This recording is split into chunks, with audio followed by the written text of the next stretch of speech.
Hello, aspirants, and welcome back to our channel. Let's have the Hindu analysis dated 21st November 2021. So, let's start today's discussion. The first article is related to yesterday's or connected to the yesterday article stating that Assam to be language lab for the country as they have been focusing on the education and mother tongue according to the new education policy. So the statement says that new economic policy new education policy I'm really sorry new education policy focuses on mother tongue local languages, says Mr. Pradhan is the Union Education Minister of Assam. So उनके हिसाब से ऐसा है कि अब से वो लोग by 2030 अपने यहाँ के बच्चों को they will try to give the knowledge or provide the knowledge at least in the mother tongue so that language cannot be a barrier for them. Union Education Minister is the Dharmendra Pradhan. Mr. Dharmendra Pradhan said that he saw Assam as a lab for the country's language-based education in the next decade because Assam as a state is providing education to all its children's and it's trying to break down the barriers such as the barrier of language such as the barrier of teaching faculty. So Assam is trying its fullest to provide proper education to all the children in the state. He was speaking at the Northeast Education or Conclave of 2021 in Guwahati जो कि कल हुआ कल ही ये conclave में उन्होंने बताया कि Assam is a language hub for him a language laboratory for him. By the next decade, we are bound to implement the new approach of language, whatever language can come. I see Assam becoming the lab of language based and knowledge imparting education system. He said some of the 180 language spoken by the communities and tribes in the northeast India are country's strength. More than 64 of this language are spoken in Assam. Assam में ही 180 में से 64 या more than 64 languages बोले जाते हैं मतलब उतने अलग अलग ट्राइबल कम्युनिटीज़ वहाँ पर रहते हैं.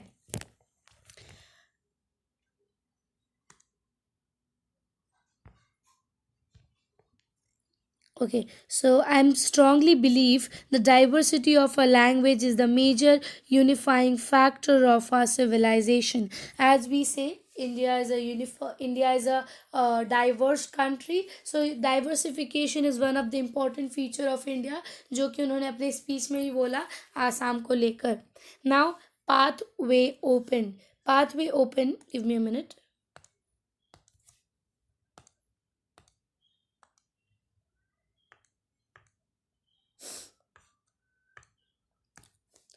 पाथवे ओपन की बात की गई है जिसमें कि उन्होंने न्यू एजुकेशन पॉलिसी के रिलेटेड बात की.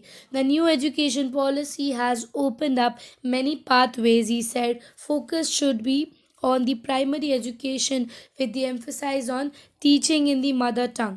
क्योंकि न्यू एजुकेशन पॉलिसी के तहत उन्होंने ट्राई किया है कि सभी को प्रॉपर प्राइमरी एजुकेशन या जो हमने कल के लेक्चर में ही कल के इसमें डिवीजन देखा था 5+3+4+ वाला जो फॉर्मेट है उस फॉर्मेट में ट्राई किया है कि सभी को प्रॉपर एजुकेशन इम्पार्ट कर पाएँ. There are 26 crore students in India and 1.25 crore of them are studying in the Northeast. The new education policy is the instrument and document for transforming the ways in the front of us. So कहीं ना कहीं जो challenges हैं tribal communities को लेके वो सब को हर्डल्स को हटाने की बात की गई है by providing proper mother tongue language में education to all the children. So उनके हर्डल्स धीरे धीरे कम हो पाए. So it was related to Assam. Now will move to the next article. अगला आर्टिकल हमारे मीट के बारे में बात कर रहा है. That is DGP's meet discusses the emerging emergency challenges, इसकी अगर हम बात करें 2014 के बाद से ही हमारे जो प्राइम मिनिस्टर नरेंद्र मोदी हैं, उन्होंने कभी भी डीजीपी की मीटिंग को हल्के में नहीं ली। और whenever there was a meeting of all the DGPs of India, उन्होंने हर मीटिंग को अटेंड किया है, डिस्कस्ड किया जो भी सीरियस इश्यूज़ हैं। और ये मीटिंग रिसेंटली भी हुई थी जिसमें हमारे प्राइम मिनिस्टर गए थे to attend it and discussed many serious issue such as the Maoist और cyber crime.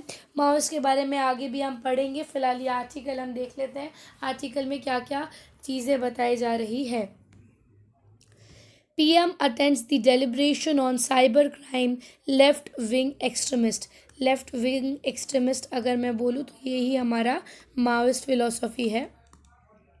And trends in the narcotic trafficking, क्योंकि नारकोटिक को लेकर भी रिसेंटली हमने बहुत न्यूज़ेस देखे हैं। सो ये सब चीज़ों पर डिस्कशन किया गया रिसेंट के DGP के मीटिंग में।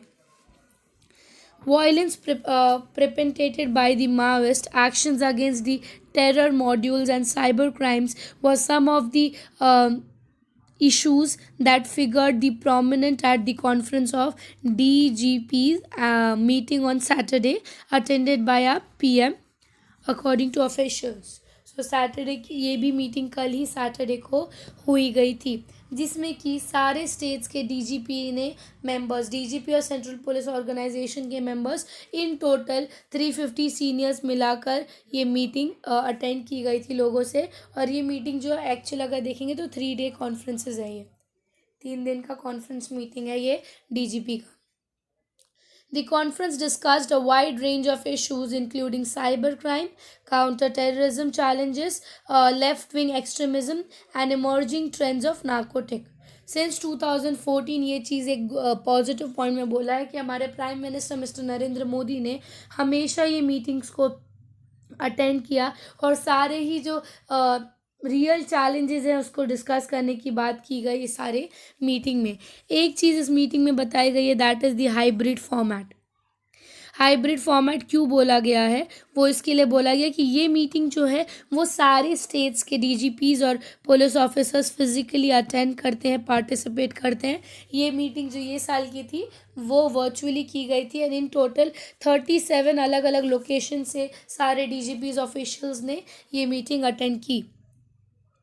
So, envisaged by the Prime Minister since 2014, the conference used to be customarily organized in Delhi and have organized within the exception. सिर्फ 2020 में ये मीटिंग नहीं हुआ था, उसको छोड़कर 2014 से अब तक हर साल ये मीटिंग की गई है। Before 2014, deliberation largely focused on the international security matter, national international security matters को ही लेकर सीमित रहती थी ये मीटिंग्स या इसके डिस्कशंस। बट 2014 के बाद से हर साल के सीरियस इश्यूज और चैलेंजेस को इसमें डिस्कस किया जाता है, सो दैट एक डिस्कशन के थ्रू प्रॉपर सॉल्यूशंस निकल पाए।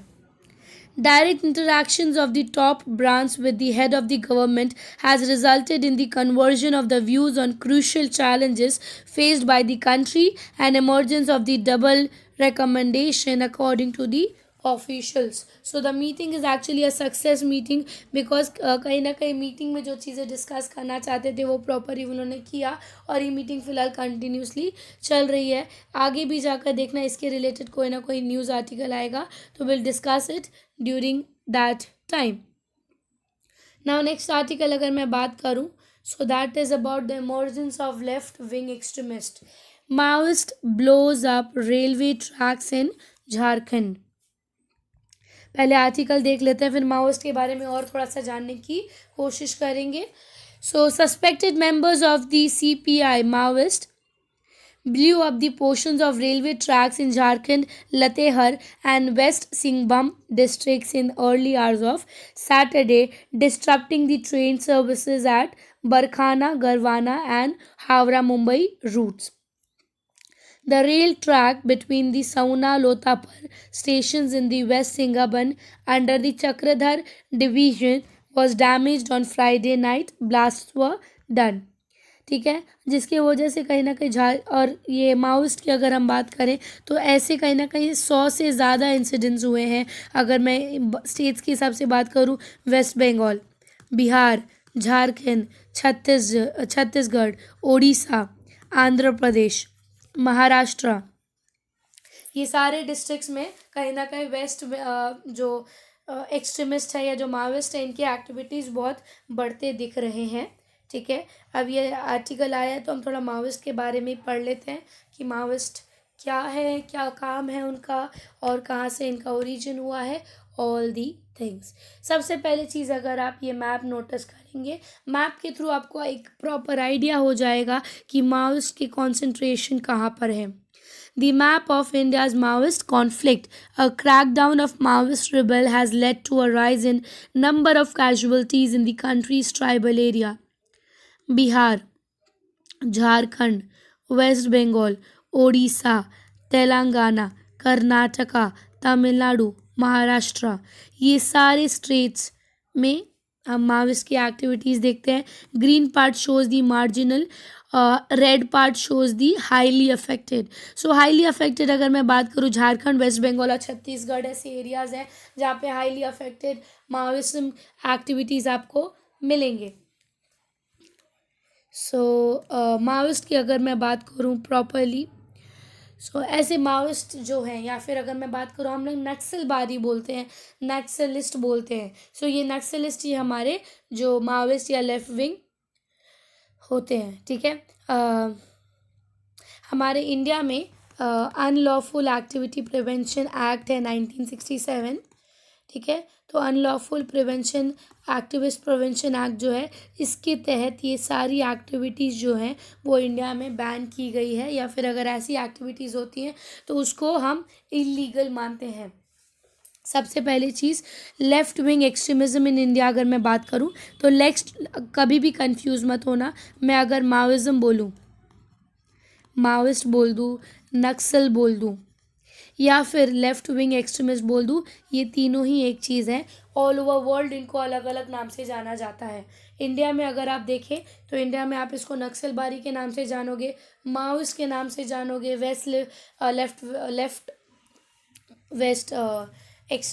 लेफ्ट विंग एक्सट्रीमिस्ट नाम में से भी जानते हैं। तो ये जो टर्म है नक्सलिज्म, ये एक प्रॉपर वेस्ट बंगाल में गांव है जिस गांव का नाम है नक्सलबाड़ी।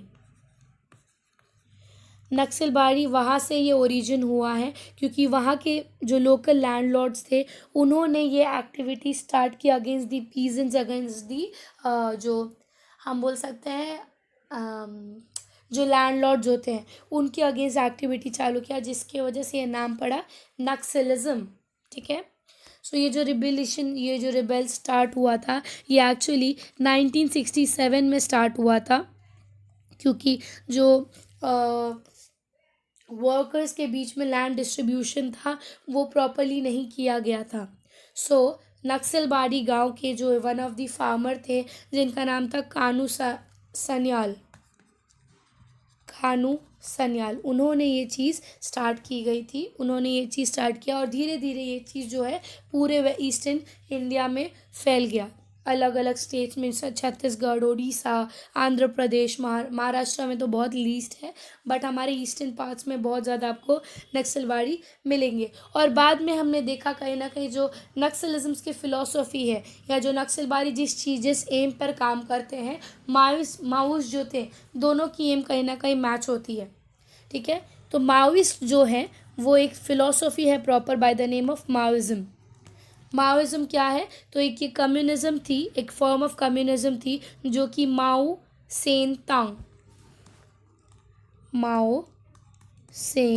तांग इन्होंने शुरू की थी, to capture the state power through the combinations of insurgency और मास मोबिलाइजेशन, स्ट्रैटेजिक अलायंस। ये सब इंस्ट्रूमेंट्स को यूज़ करके उन्होंने कोशिश किया था स्टेट कंट्रोल करने का। सेम चीज़ नक्सलबारी से भी हुई थी, to control that area, to have proper control in that area, landlords के अंडर नहीं वर्क करके अपने अलग अलग इंस्ट्रूमेंट। इनकी इंस्ट्रूमेंट्स और फिलॉसफी मैच कर रही थी, जिसकी वजह से हम रैंडमली इनको इंटरचेंजेबली यूज़ करते हैं। ठीक है, अगर अब मैं बात करूँ रीज़न क्या होते हैं इनके, माओइज़्म की या नक्सलबारी की या लेफ्ट विंग की रीज़न्स क्या होते हैं। सबसे पहला रीज़न होता है ट्राइबल डिस्कंटेंट। अब क्वेश्चन ये आएगा कि ट्राइबल डिस्कंटेंट कैसे होता है। नाउ अगर आप देखोगे मोस्टली ये ट्राइबल्स रहते हैं जंगल में। बिकॉज ऑफ वेस्टर्नाइजेशन अर्बनाइजेशन हम जंगल काट रहे हैं। ट्राइबल्स को हम फूल करते हैं, उनको बोलते हैं हम इतना इतना पैसे देंगे, उनकी ज़मीन हड़प लेते हैं, उनको कुछ नहीं देते हैं। तो ये सब चीज़ों की वजह से एक डिसकंटेंट उनके अंदर आता है, जिसकी वजह से वो रिवेंज लेने की बात करते हैं। ठीक है। Whereas forest act of 1918 के अंदर जो कि ये क्या है कि मतलब इसको यूज़ किया था टू टारगेट दी ट्राइबल्स जो कि फॉरेस्ट में रहते, तो उनको प्रॉपर मिल सके चीज़ें। बट कहीं ना कहीं हम जो सिविलाइज लोग हैं उन्होंने ही उनको फूल के अंदर उनके अंदर ये डिसकंटेंट बहुत ज़्यादा बढ़ गया। That is one of the reason कि वो मेन स्ट्रीमलाइन सोसाइटी में ज्वाइन करना नहीं पसंद करते। ठीक है। उसके बाद हमने नोटिस किया इजी टारगेट ऑफ माओइस्ट। ठीक है। क्योंकि लोगों के पास सोर्स ऑफ इनकम नहीं है, तो बाय नक्सलिज्म वो लोग बाय रिवेंज और बाय वायलेंट तरीके से उनको चीज़ें मिल जाती है। तो वो भी एक रीज़न है कि इन्होंने नक्सलिज्म या माओइज्म एक्सेप्ट किया। एक रीज़न आप कंसिडर कर सकते हो, सोशल इकोनॉमिक गैप बहुत ज़्यादा है हमारे मेन सिविलाइज सोसाइटी लोगों में और ट्राइबल्स में। That can be a reason कि ये गैप उनको वायलेंट तरीके पे फोर्स करता है कि वो उस तरीके पे ज़्यादा आए। प्रॉपर एडमिनिस्ट्रेशन फॉलो अप नहीं किया जाता है ट्राइबल्स को लेकर। कहीं ना कहीं अगर आप उनकी ध्यान नहीं दोगे तो वो ऑब्वियसली आपके अगेंस्ट जाएंगे। That is one of the reason कि ट्राइबल्स इतने ज़्यादा रिवेंजफुल या फिर नेक्सलिज्म में इतने ज़्यादा घुस चुके हैं। ठीक है। कितने बार गवर्नमेंट्स ने अलग अलग इनिशिएटिव्स लाया ताकि लेफ्ट विंग्स को फाइट कर पाए या फिर उनकी ये चीज़ को ख़त्म कर पाए। जैसे कि ग्रे हाउड्स आपने सुना होगा जो कि 1989 में आया था। ग्रे हाउड्स ग्रे हाउड्स क्या था, एंटी नक्सल फोर्स जो है उनको मनाकर ये चीज़ को ख़त्म करने की कोशिश की थी। ऑपरेशन ग्रीन हंट जो कि 2009-10 में किया गया था, जिसमें कि अगेन नक्सल एरियाज जो अफेक्टेड एरियाज है उसमें सिक्योरिटी फोर्स प्रोवाइड करने की कोशिश की थी ताकि उनको सेंस ऑफ सिक्योरिटी मिल सके। Then left wing mobile tower project 2014 में गवर्नमेंट ने लाया था ताकि उनको मोबाइल कनेक्टिविटी मिल सके। उसके बाद डिस्ट्रिक्ट एस्पिरेशनल डिस्ट्रिक्ट प्रोग्राम्स। ठीक है। ताकि उनको प्रॉपर डिस्ट्रिक्ट्स में मतलब एक समाधान करके उनका एक एब्रिविएशन था। समाधान का full form was smart leadership, aggressive strategy, motivation, actionable intelligence, dashboard based key projects, harnessing the technology, action plans and no access for financing. So this was an initiative जो कि लेफ्ट विंग एक्सट्रीमिस्ट के against लाया गया था so that उनको main stream में या फिर एंटी नक्सलिज्म उनको हम कर पाए। तो ये कुछ इनिशिएटिव्स थे जो कि गवर्नमेंट ने किए हैं to stop the Naxalism, to stop the Maoism in India. But then also हम उसको उस पॉइंट तक नहीं ला पाए हैं। So that was all the things about the Maoism in India and I don't think so कि ये इतना जल्दी ख़त्म होगा जब तक आप उनके पूरे मांग पूरी ना करें। ठीक है। Now will move to the next article. अगला आर्टिकल हमारा कोल को लेकर है। That is why is India's coal usage under scrutiny अगर मैं बात करूँ तो अभी रिसेंटली हमारा COP26 मीट हुआ था जिसमें कि हमारे जो मिस्टर भूपेंद्र यादव हैं वो भी आर्टिकल हमने पढ़ा था। उन्होंने बोला था कि हम कोल को फेज डाउन करेंगे ना कि फेज आउट करेंगे। ठीक है। To tackle the issues of coal, to tackle the use of coal, हम कोल को फेज डाउन करेंगे ना कि फेज आउट करेंगे। उसी रिलेटेड आया है कि वाई, क्योंकि बात किया गया था कि कोल की डिपेंडेंसी हम कम करेंगे, we will depend less on coal. So उस पर एक क्वेश्चन उठाया गया है, why must dependence on coal be reduce. सबसे पहला रीज़न है that is the CO2 emission. अगर आप कोल पे कम डिपेंडेंस रहोगे, आप ग्लोबल वार्मिंग कम करोगे, आप ग्रीन हाउस एमिशन कम करोगे, इस तरीके से आप कॉम्पनसेशन कम कर सकते हो एनवायरनमेंट को लेकर। And that is one of the reason कि हमने कोल के एमिशन को कम करने की बात की है। दूसरा क्वेश्चन बोला था what is the difficulty in it. सबसे पहली चीज़, इंडिया की अगर हम कोल की बात करें, इंडिया इलेक्ट्रिसिटी नीड जो कोल के थ्रू पूरी होती है दैट इज़ 70%।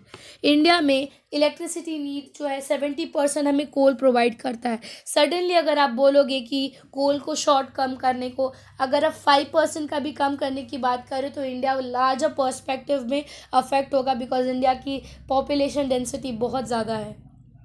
तो reducing it suddenly in tons will be a problem for India. जैसे कि most of the countries coal production जो है वो छत्तीसगढ़, उड़ीसा, झारखंड, मध्य प्रदेश यहाँ से होता है। ठीक है, सडनली अगर आप प्रॉमिस करोगे इस चीज़ को कम करने को, या फिर 175 गीगावाट ऑफ रिन्यूएबल एनर्जी हम अचीव कर चुके हैं, आप बोल रहे हो कि अगले साल, अगले कुछ साल में 500 तक अचीव करना is a difficult issue for India, because India में बहुत सारे इश्यूज़ हैं। पॉपुलेशन डेंसिटी हो गया, ग्रोइंग पॉपुलेशन हो गया, एनवायरनमेंट हो गया, so it is actually a hurdle for India to reduce it suddenly.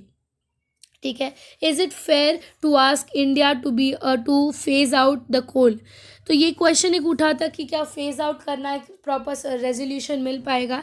Yes, कहीं ना कहीं फेज डाउन से तो मतलब फेज आउट करना जो है, एक्चुअली सॉरी, फेज आउट करना एक सोल्यूशन नहीं रहेगा इंडिया के लिए, क्योंकि मैंने जैसे बताया 75% ऑफ कोल्स यूसेज इंडिया में होता है, उसको पूरी तरह 0% करना, एकदम से कम करना हमारे लिए दिक्कत दे सकता है। उससे अच्छा है कि हम उसको थोड़ा कम यूज़ कर सकेंगे, या फिर कम यूज़ करने की प्रोमिस कर सकते हैं। और व्हाट लाइज अहेड, आगे की फ्यूचर अजम्पशंस या वे फॉरवर्ड क्या दी गई है। तो it is highly unlikely that developing countries like India and China will reduce their coal consumptions और even stop their rising further. Coal, after all, is the cheapest and most reliable way to meet their rising energy needs. Because जो हमारे renewable energies है या non renewable energies की बात करें तो उसमें बहुत ज़्यादा हमारा फाइनेंशियल एड लगेगा कोल के कंपैरिजन में, तो उस हिसाब से हमारे लिए कोल थोड़ा सा बेनिफिशियल होता है।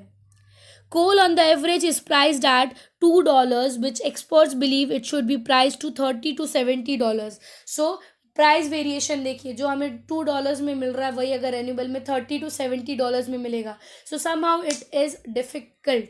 लेट्स सी आगे जाकर इंडिया कितने हद तक उसको फेज आउट कर पाएगा या फेज डाउन कर पाएगा। So that was for today. I hope so आज का आर्टिकल आपको क्लियरली समझा होगा। If you like the video, do like and subscribe the channel. Thank you so much.